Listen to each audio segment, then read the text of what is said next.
Berarti tidak boleh salah satunya hilang gitu. Tidak boleh hilang. Harus empat-empatnya. Iya. Begitu kalau pengen laku.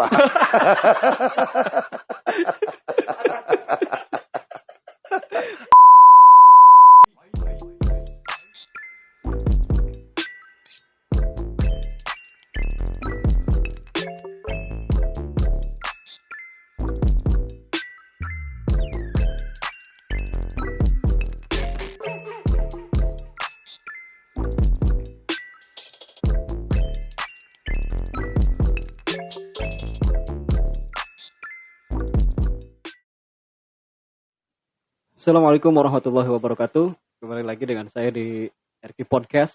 Kali ini saya akan berbincang-bincang dengan salah satu guru saya yang insya Allah akan membahas tentang dunia dakwah, tentang gaya dakwah, yang insya Allah ini akan menambah wawasan kita semua.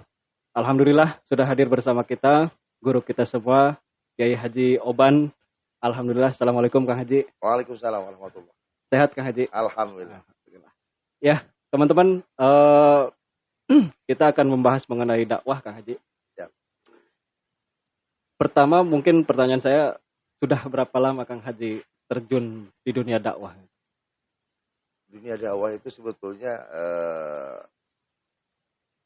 saya memulai karir di dunia dakwah sekitar tahun 2000-an. 2000 awal? Iya, 2000 awal. Bahkan dari 98. Lebih tepatnya. Tapi waktu itu mimbar saya masih dalam 1 bulan 1-2 lah. Sekarang?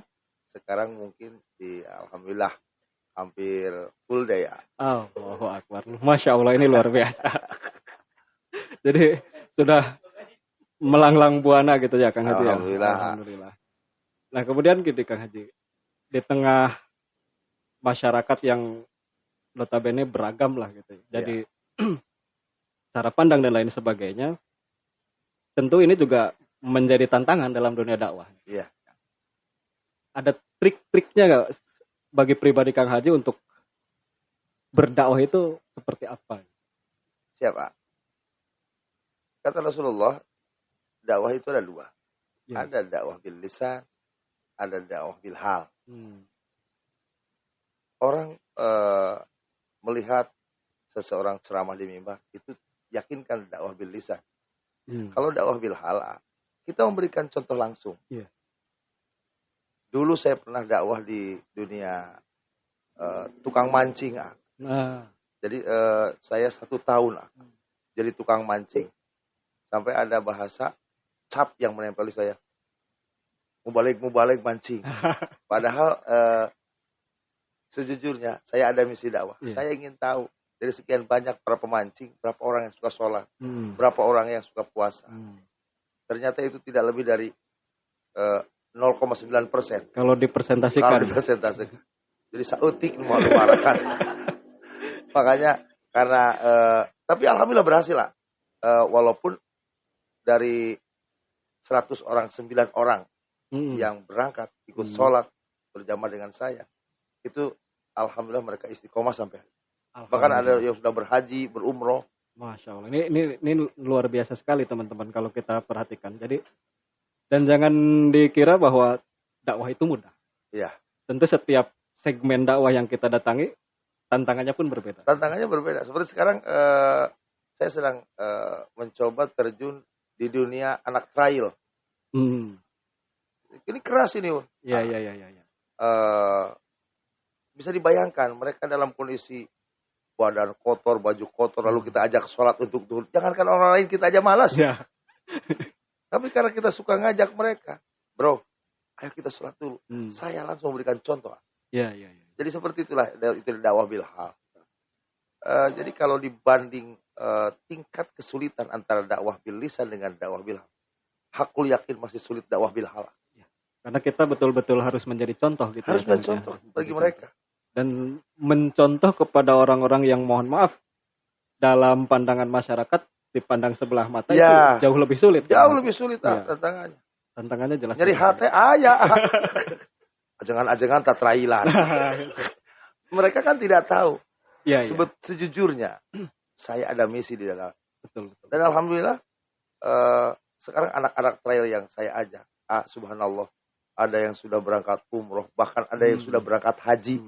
Sudah gitu suami istri lagi. Masya Allah. Dan itu adalah kebahagiaan buat saya. Ya. Itu loh, artinya cukup itu saja hadiah barangkali di dunia ya. Iya. Untuk urusan akhirat ya itu urusan Allah. Biarlah itu urusan Allah nanti ya. Nah, saya cerita dulu sebentar. Saya pernah ngisi ceramah di daerah Gunung Sari. Ya. Apa namanya, di salah satu rumah ya. tokoh lagi. Ketemu, tapi saya kaget pas datang ke situ. Masya Allah kok jamaahnya banyak gitu, ibu-ibu pengajian gitu. Tiba-tiba ngobrol, lalu setelah itu si tuan rumah ini bilang katanya, ini tuh alhamdulillah katanya. Ibu-ibu pengajian di sini sudah istiqomah.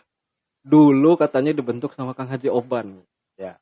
Saya bilang Masya Allah, ini orang nggak banyak tahu gini kan. Ya. Gunung Sari Kang Haji, kita tahu di daerah terpencil sekali yang mungkin jarang orang mau dakwah ke sana. Sedikit saya berikan info sama Amar ya, bahwa Gunung Sari itu terpencil. Iya, betul. Ketika saya masuk, mohon maaf, waktu itu agak sedikit kurang sinkron antar pemerintahan desa dengan BPD-nya. Lalu saya masuk, tugas saya bagaimana menyatukan mereka.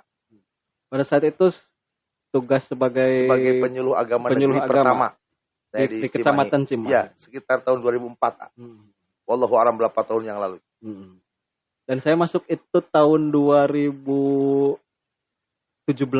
Anyar kene atuh. Iya, berarti kan dari kalau hitungannya 2004 ke 2017 dan jamaah istiqomah itu luar biasa Kang Haji. Siap. Artinya kan Kang Haji sudah menanam dan tumbuh. Ya. Tanaman itu tumbuh. Waktu saya pertama datang ke sana. Mohon maaf ya. Iya. Itu masjid kumuh, kotor. Tidak terawat. Tidak terawat. Pokoknya tai ayam, tai kucing, bahkan tai anjing berada di mana-mana. Di masjid itu? Di masjid itu. Jangankan sholat Jum'ah. Berjamaah aja. Jangankan sholat berjamaah. Sholat Jum'ah aja masih jarang. Jumatan. Kenapa bisa begitu? Bayangkan. Dari kantor saya kurang lebih sekitar 3 kiloan itu. Pokoknya saya waktu itu masih sempat ingat saya bilang. Bawa motor kadieu kudu parage. Lamun teu parage anjog ka Gunung Sari balik plat nomor leungit hiji. Saking ancur-ancurnya jalan. Aksesnya itu. Tapi alhamdulillah sekarang bagus. Gunung Sari masjidnya terawat bagus. Kemudian orang yang berangkat haji di tahun 2010 sampai 2015 itu meningkat tajam. Iya. 2004 enggak ada. Itu asli. Jadi biarlah itu menjadi kenangan bagi mereka. Iya. Semoga menjadi amal baik kita. Amin ya Nah, Allah. itu dari sisi pekerjaan. Cerita saya belum selesai tadi terkait bahwa dakwah itu ada dakwah bil hal. Seperti kita memberikan contoh di keluarga juga. Dede, anak-anak kita, ayo kita sholat, ayo kamu tahajud dengan istri. Emang kita sholat malam. Itu berarti masuknya ke dalam kategori dakwah bil hal. Tapi ada dakwah yang bil lisan. Seperti yang Amar tahu, ya saya agak banyak kesana kemari untuk wilayah Jawa Barat. Tadi malam saya di daerah Kersana, Keradenan Kersana. Pagi-pagi jam 6 saya harus naik mimbar di Polres Cirebon Kota. Iya. Jam setengah 10 tadi pagi saya harus naik lagi di Ibu-Ibu Dharma Wanita Lapas Kuningan. Schedule saya menjelang Ramadan alhamdulillah cukup padat.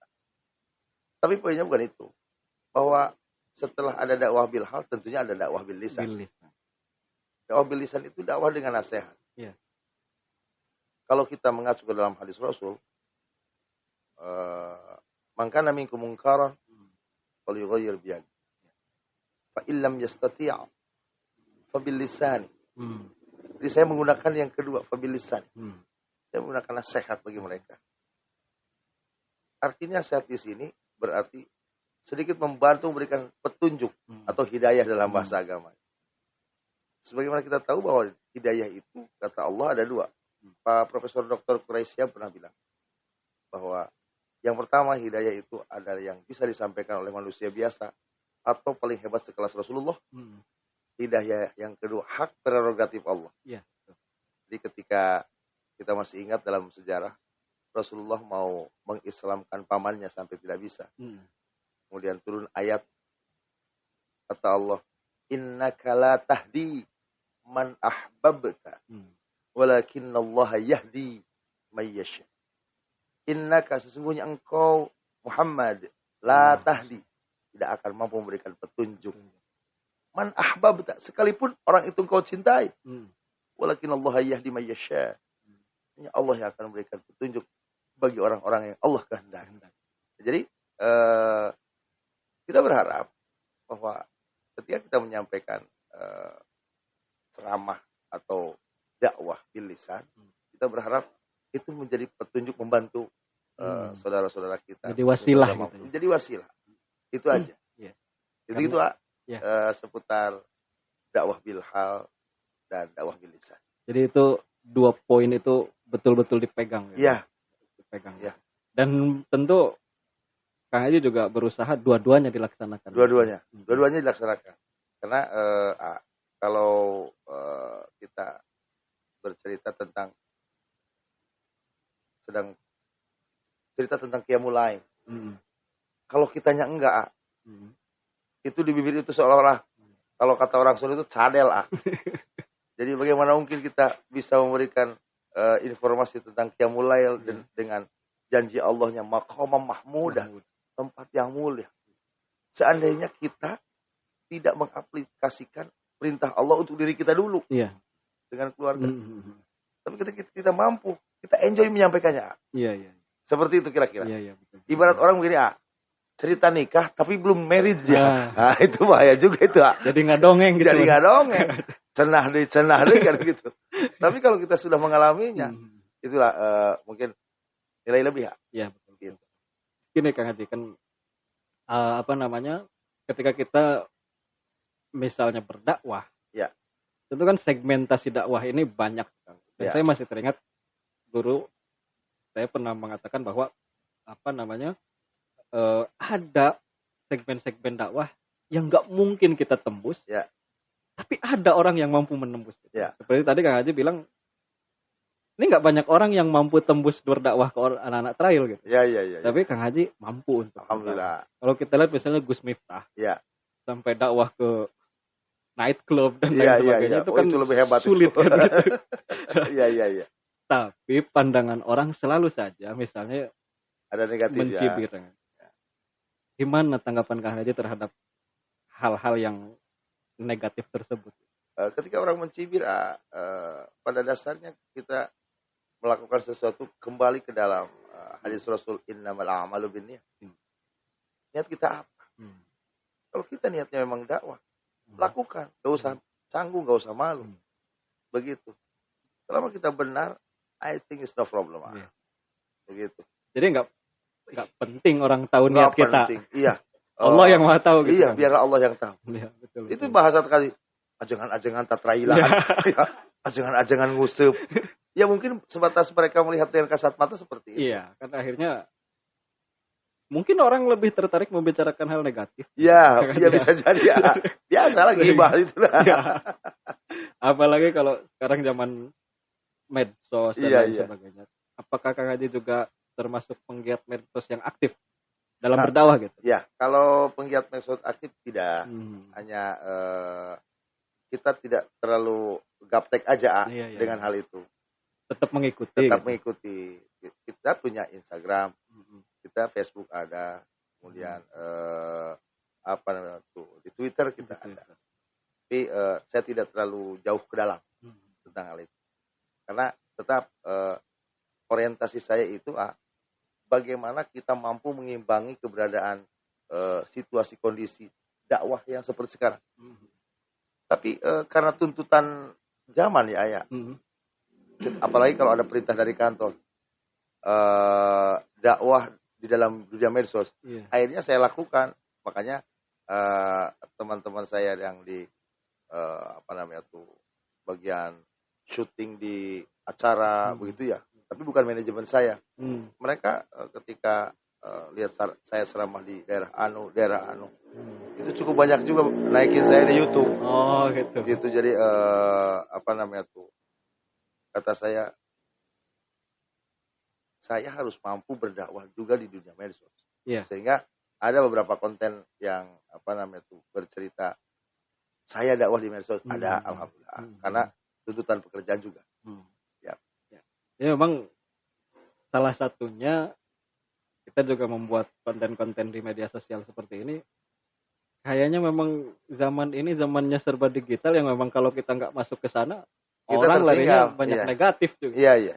Bagus, Makanya jangan lupa nanti like and subscribe. Ya. RKTV. Apa namanya? RKTV. RKTV ya. Ya. RKTV. Maju RKTV. Amin. Kemudian jangan lupa para jamaah, para penonton setia ya untuk like and subscribe. Kemudian share. Ya. Biar tambah Gitu. maju. Gitu. Terus gini Kak Haji. Kita lanjutkan perbincangan kita yang semakin menarik ini. Siap. Nah, kita ini kan punya tugas berdakwah. Sebenarnya manusia kan semuanya wajib berdakwah. Hanya kan tentu tantangan-tantangan ini banyak sekali. Ya. Ada Kang Haji yang mungkin orang yang berdakwah tapi nggak kuat mundur. Ya. Adalah orang-orang yang seperti itu. Ya. Sementara Kang Haji sudah di bibir kanan kiri maju. Ya. Nggak putar arah gitu. Ya. Tetap maju. Ya. Apa yang menguatkan langkah Kang Haji untuk terus berdakwah gitu, sekalipun di tengah kanan kiri terus-terusan katakanlah menyerang gitu. Ya, saya paham maksud Asa. Jadi ada pepatah mengatakan begini bahwa jangan berhenti berbuat kebaikan. Karena setan pun tidak akan pernah berhenti mendorong kita untuk berbuat keburukan. Iya. Itu bisa jadikan status itu. Oke. Siap. Jadi sekali lagi jangan berhenti berbuat kebaikan karena setan pun tidak berhenti mendorong kita berbuat keburukan. Betul. Makanya saya tidak balik kanan. Terus aja, move on aja. Masa kalah sama setan. Enak aja. Itu patokannya. Betul. Terus ada lagi yang menarik Kang Haji. Iya. Selain dakwah di segmentasi dakwah yang jarang orang mau. Iya.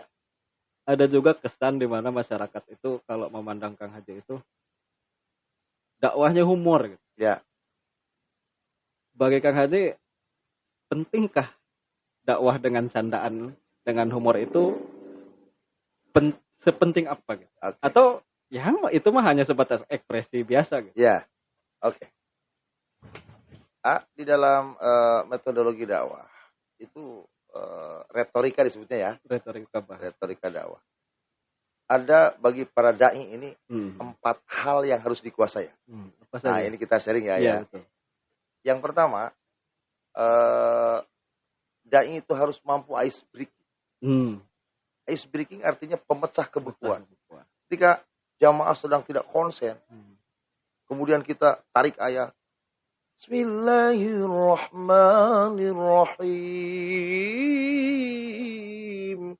Itu yang lagi ngobrol langsung ngomong Allah, lagi ngobrol sama temennya.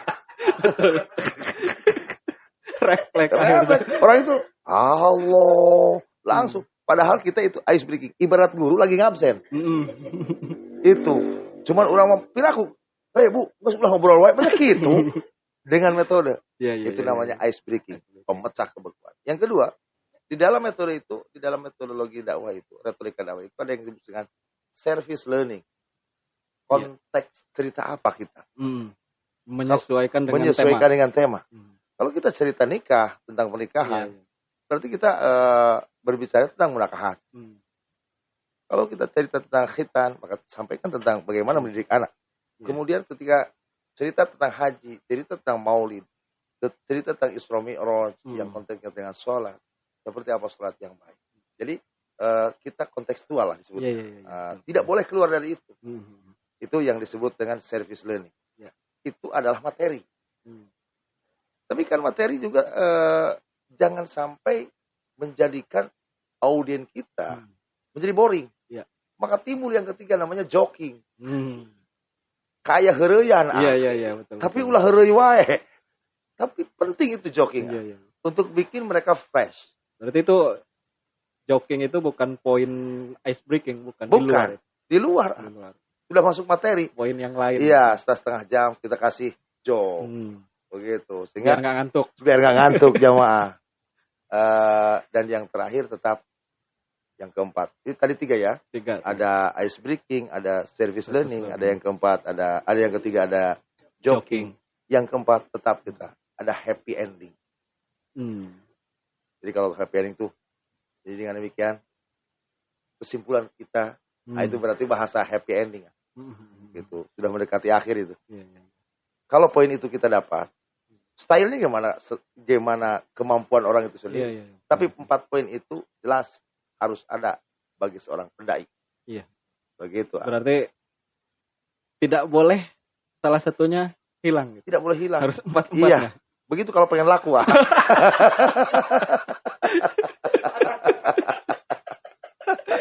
Bercanda. Sorry ya. Iya. Tapi memang kalau kita perhatikan Kang Haji, kalau kita perhatikan rata-rata orang Indonesia kan memang senang humor. Daripada ngumpat orang, mencaci orang dalam ceramah. Iya. Kalau saya meningkatnya heureuy lah. Begitu daripada mencaci maki. Daripada mencaci maki orang kayak yang paling baik aja dia. Gitu. Iya. Sampai ngatur-ngatur malaikat ngomong nggak bisa kita. Enak aja kalau kata malaikat ngatur-ngatur lu. Jadi meningkatnya bercanda, meningkatnya heureuy, tapi patokan bercandanya jangan yang jorang-jorang. Iya. Jadi yang normatif. Kemudian kontekstual. Artinya tetap tidak menabrak moral etik. Tidak boleh. Iya. Kira-kira begitu. Iya. Siap. mungkin begini, pada akhirnya saya mendapatkan poin gini Kang Haji. Ada orang yang ketika berdakwah humor. Iya. Tapi ketika pulang nggak dapat apa-apa nih selain ketawa. Pada akhirnya dengan tadi yang dijelaskan Haji, mungkin ada yang hilang dari keempat itu. Service learning-nya. Iya. Itu konteks itu. Makanya tetap kita harus kental di situ. Poinnya haji. Bercerita tentang haji. Bagaimana orang pergi haji dari mulai pemberangkatan sampai kepulangannya. Kemudian sampai waktu di Masjidil Haram. Bagaimana beliau menghadap makam Rasulullah. Bagaimana memahami tentang sejarah peradaban Islam ini di zaman Rasulullah. Itu kita ceritakan harus cukup dalam durasi sekitar 60 sampai 90 menit. Paling sedikit 60 menit. 60 menit. Sebab menurut dokter psikologi bahwa sehebat apapun penceramah, se-enjoy apapun penceramah, kalau sudah di atas 90 menit, maka timbul dari audien itu boring. Tetap ada rasa bosan. Itu psikologis normal manusia. Psikologis normal manusia. Sehingga kalau mau ceramah, nggak boleh lebih dari 1,5 jam. Setelah itu, khalas. Gitu. Iya. Siap. Oke, Kang Haji, terus memang kayaknya panjang ini Kang Haji. Kalau siap. Selalu ada yang boleh menarik untuk dibahas kalau dengan Kang Haji. Nah sekarang kan Kang Haji juga giat dalam olahraga sebetulnya sudah lama saya. Iya. Kang Haji kan memang aktif di bidang Iya. olahraga. Nah, tenis. Ya. Jangan-jangan ada misi juga Kang Haji di tenis. Ya. Selain hobi, mungkin tetap. ada. Betul lah. Gedung ini, boleh diambil gambarnya ya, gedung ini. Jadi sejujurnya ini adalah media dakwah saya. Ketika mereka terdengar Allahu Akbar, saya hentikan semuanya. Bro, kita sholat. Saya bikin ini tidak mahal. Hanya saja motivasi saya atau peperihan mereka jarang sholat ya. Yang sudah rajin banyak Iya. Yang sudah terbiasa banyak. Tapi banyak juga yang rada jarang sholat. Sehingga saya membuat ini adalah membentuk satu komunitas, menggiring mereka secara tidak sadar atau tidak sadar untuk menjadikan ini menjadi fasilitas. Bro, sholat dulu. Begitu. Makanya akhirnya ini jadi media dakwah. Media dakwah. Di atas ada surau. Iya, betul. Di belakang ada musola, di klinik. Saya fasilitasi semuanya. Iya. Tapi kalau sangat memungkinkan karena ke masjid pun dekat, ayo bro. Kira-kira seperti itu Pak, keberadaan olahraga. Saya menangkap poin gini Kang Haji dari pembicaraan awal sampai sekarang ini. Ujung-ujungnya adalah media Kang Haji berdakwah awal mulanya sholat. Ya. Why is it so gitu kan? Oke. Sholat, kalau kita mengacu ke dalam hadis Rasulullah, awwalu ma yuhasabu bil 'abdu yaumal qiyamah as-shalah. Yang paling pertama dihisab di hadapan Allah. Allah nggak bakal tanya motornya KLX apa CRF apa TS, enggak. Apa motor mikung? Apa mikung? Nggak ditanya itu. Mobilnya Avanza apa Innova, enggak. Tapi yang ditanya di hadapan Allah demi Allah hanya sholat. Jadi di dalam sholat banyak hikmah. Iya, betul. Diri sholat ketika kita bergabung, ada para pengusaha, ada para pejabat. Itu di hadapan Allah sama. Yang datang lebih awal, sop depan. Sekalipun petani anu sakolana SD gitu lulus. Kalau duluan di depan. Depan tetap. Sarjana S3 atau S2 datang pada di tukang, bro. Nggak bisa main. Bahaya lah mun sholat pakai kasta gelar. Untuk nanti SD di luar. Bahaya. Kehujanan yang kepanasan, itu SD. Kok mau nanti lulus SD? Jika ada misalnya gitu. Jadi artinya kalau berawal dari sholat, semua di mata Allah sama. Iya. Itu yang menjadikan sholat menjadi motivasi ya. Jadi selalu diawali dengan sholat. Awal sholat dulu. Nah, itu kata kunci. Pada akhirnya memang manusia ketika sholatnya baik, insya Allah jadi baik. Iya. Baik seluruh amalannya. Kalau rusak, maka rusak seluruh amalannya. Nah, kemudian gini Kang Haji. Menurut survei, ya. Kita Indonesia ini, banyak orang pintar tapi kekurangan storyteller. Sulit menemukan orang yang pandai dalam berbicara. Ya. Nah, menurut saya Kang Haji ini is very good speaker. Enggak lah, biasa jadi, aja saya. How to can be that? I think the first is habit. From our habit. Will be habit.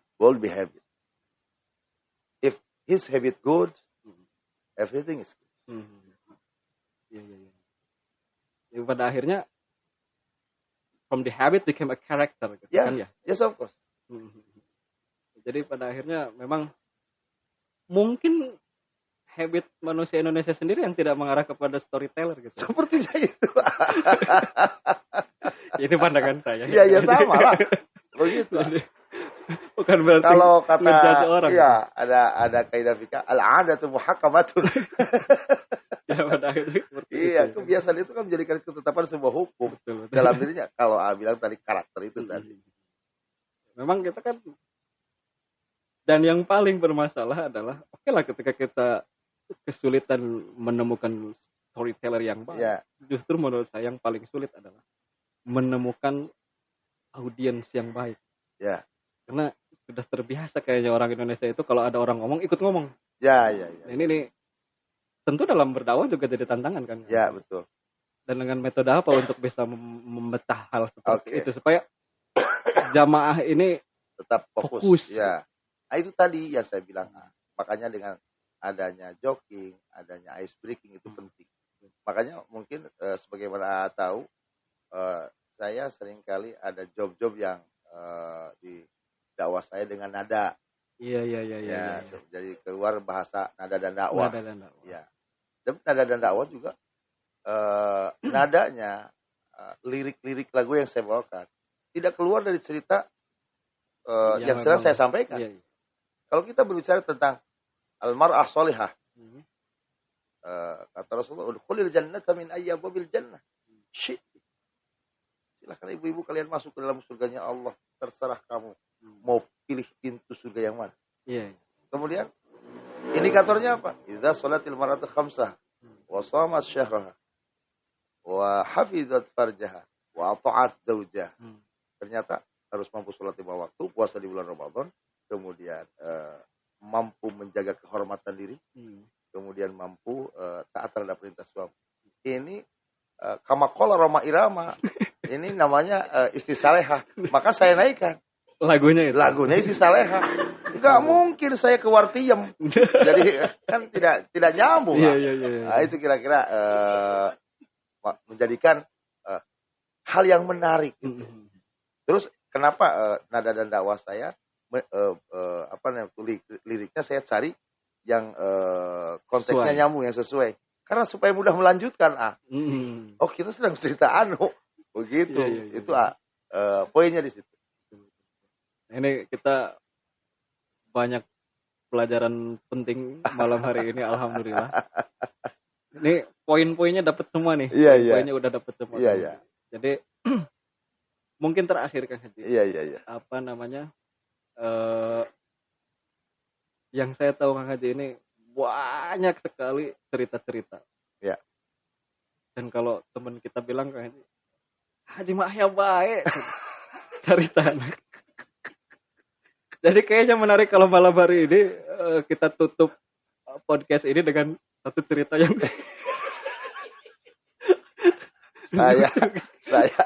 saya kemarin cerita sama Opik itu sampai nggak bisa sholat itu. Ya. Jadi saya bilang, Pik, kamu nanti di pesantren, kata saya, jangan terlalu galak sama anak santri. Sebab santri pun punya rasa sakit hati. Karena tidak mampu mengaplikan sakit hatinya, nggak mungkin marahin gurunya. Akhirnya solusi terakhir itu santri, kan kalau kiai dulu itu suka pakai susur siwak. Ya. Itu suka siwak. Akhirnya itu saking jahilnya si santri, marah sama kiainya, itu siwaknya dikasih cabai dia. Akhirnya pada saat sedang baca Fatihah, bacaannya nggak karuan. Tadinya biasa. Alhamdulillahirrabbilalamin. Karena jadi Ar-Rahman. Itu sama Belanda.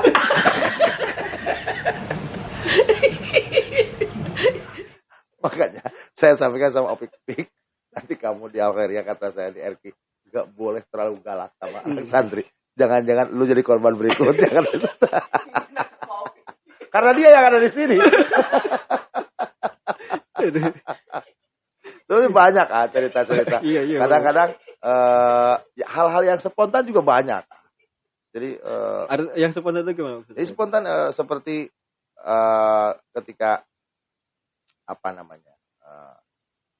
saya dalam sebuah ceramah pernah saya naikin seorang anak-anak ya. Ketika itu salah satu media juga naik ke atas panggung. Itu kan spontan. Saya tidak mempersiapkan sebelumnya itu. Tapi spontanitas saya itu nanya, kelas berapa? Sudah khatam Quran belum? Sudah baca Quran? Pas dites, ternyata bacaannya ancur-ancuran. Yang membuat jamaah tertawa terbak-bak. Itu juga salah satu metode untuk membuat fokus ke jamaah. Paling tidak ketika kita naikin anak, maka jamaah akan bilang, anak siapa itu? Yeah. Sehingga perhatian semua ke atas panggung. Yeah, betul. Ini juga akan menjadikan tadi kata bagaimana itu untuk fokus tadi. Itu salah satu one method maybe. Yeah. Gitu. Itu cerita-cerita saya itu tentang banyak hal itu ya. Boleh minta satu lagi Kanji? Boleh. Jadi yang saya betul-betul ketawa itu yang terakhir itu. Iya. Yang mana tuh? Yang supir truk. Itu memang pengalaman sendiri. Nah, jadi ini kan pengalaman boleh diceritakan. Jadi begini saya mau ngaji ke daerah Ciamis, lebih tepatnya di daerah Kawali. Kebetulan lewat ke sebuah pom bensin namanya Panawangan. Di Panawangan itu ada pom bensin yang agak ke tengah jalan tuh. Di sebelahnya ada rest area. Ada tempat ngopi, ada musola. Karena waktunya maghrib, saya bilang sama supir, bro, kita sholat dulu. Jam 6 waktu itu, saya sholat. Ketika turun, ada supir dump truck. Turun juga, lebih dulu dia. Kata saya tuh, alhamdulillah supir dump truck soleh pisan, katanya. Turun dia, kemudian dia ambil air wudhu, saya baru turun. Jadi duluan dia masuk ke masjidnya. Saya ambil air wudhu, dia ke masjid.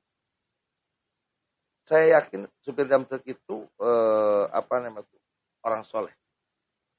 Dan jangan pernah negatif thinking dengan supir damtek. Banyak yang sudah istiqomah melaksanakan ibadah sholat.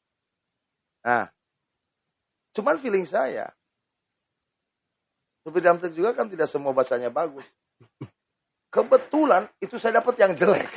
Jadi saya bilang, ya Allah, iya alus mual babacana. Tapi ketika saya jadi makmum, ya sudahlah, saya husnudon aja. Ternyata dia baca. Lagunya sedih. Jadi Fatihahnya begitu menyedihkan. Tapi bacaannya hancur. Jadi saya membuat ngekek aja di belakang gitu.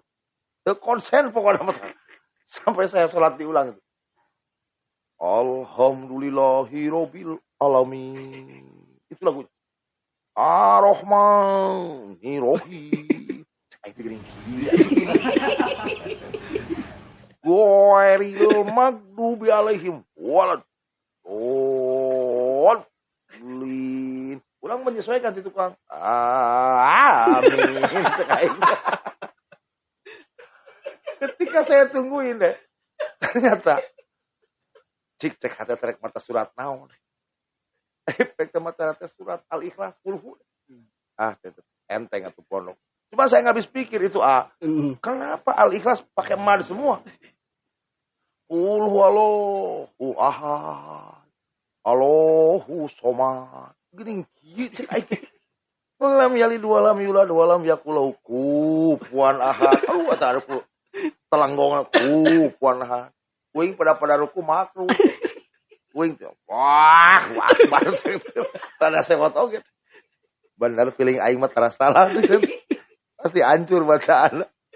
Ke efek rakaat kedua saya masih berharap di rakaat kedua. Karena maghrib itu dijaharkan kan berbeda dengan zuhur asar.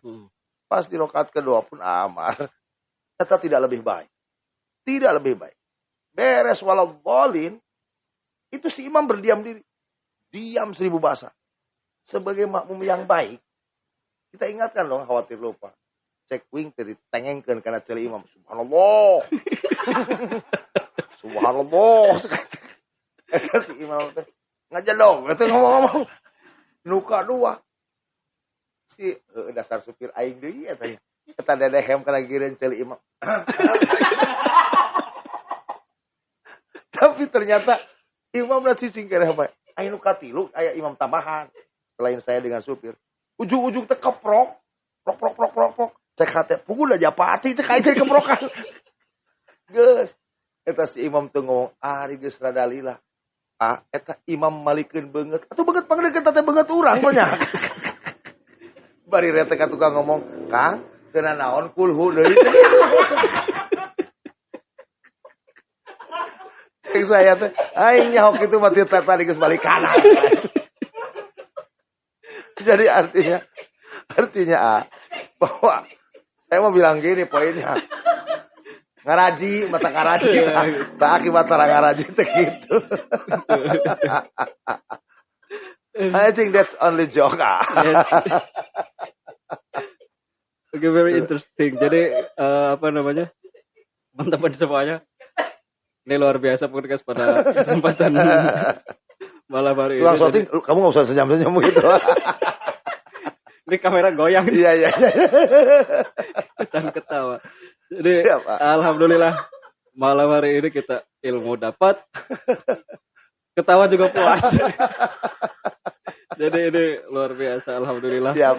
Kang Haji terima kasih banyak Sama-sama, sudah bersedia mampir di podcast kita. Siap.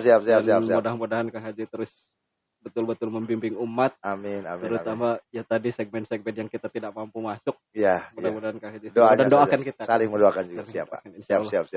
Terima kasih Kang Haji. Siap. Jangan lupa tetap like and subscribe and share ya untuk RQ TV. Thank you very much. Oke, Assalamualaikum warahmatullahi wabarakatuh. Assalamualaikum warahmatullahi wabarakatuh.